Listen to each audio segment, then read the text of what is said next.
nossas igrejas. Quem concorda, dá um glória. Ainda que a tua carne seja da melhor qualidade como picanha, vai entrar no fogo hoje também.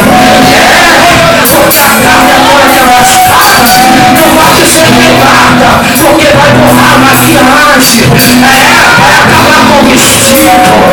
Minha filha, tu vem no lugar que só tem churrasco. Aqui já não é mais Rio de Janeiro, aqui vai virar terra gaúcha. O que vai ter no nosso meio é carne pegando fogo.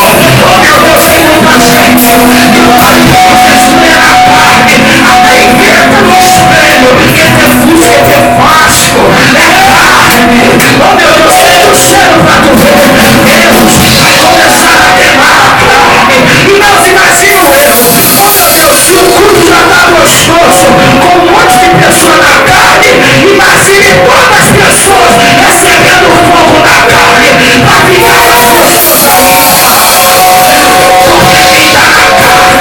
eles precisam de um pregador mandar a glória. Ele está na carne.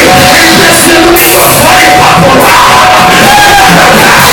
Precisamos de unir.